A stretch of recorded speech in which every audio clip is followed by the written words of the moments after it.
Fikirləşin görün ağlar maraqlı bir taktik göstərir.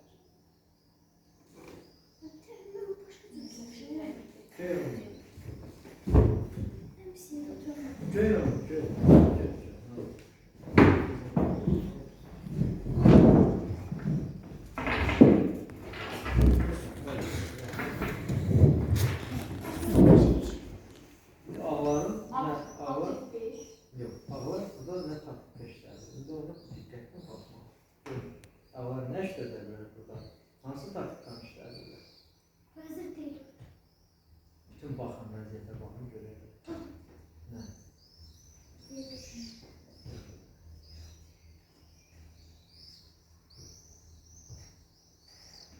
Bir vurur, rey. Nəyə görə? Nəyə görə? Şah vursa jeyetliyə, at etdi şah deyiləm. Vəzirlə atın əlaqəsini kəsirəm. Ondan sonra nə varram? Ondan sonra nə varram? Çok rahat vurup və hücum eləyəm.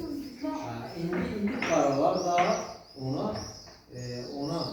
belə deyim də, ona əks olaraq qaralar da güclü bir veriş edirlər. İndi onu tapır. Qaran da güclü edir. Qaran da güclü edir. Fikirləşir tapar. At vurur Allah, at vurur F2, bəli. At vurur F2, həm də vəzirə sən orada şahıma hücum eləmirsən. Amma qaralar nağdı vəzirə hücum edir. Nağdı. Burada nağdı vəzirə hücum edirlər. Şah vurur F2 və indi vurur. At F5 şah. Aydın məsələ görünür ki, hücum edir. İndi qaralarla şahı hara geçsək? Ben bu atı tepkili olmayacağım. Görünür. Yo.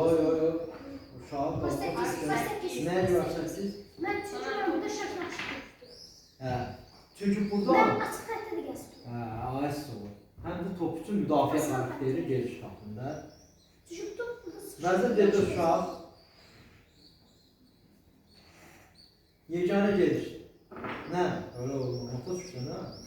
Dostum. Gələrsən belə mata düşərsən. Yeganə geliş şəfalıdır. Bəli. Buradadır. Yeganə geliş şəfalıdır. Və vəzir vurur.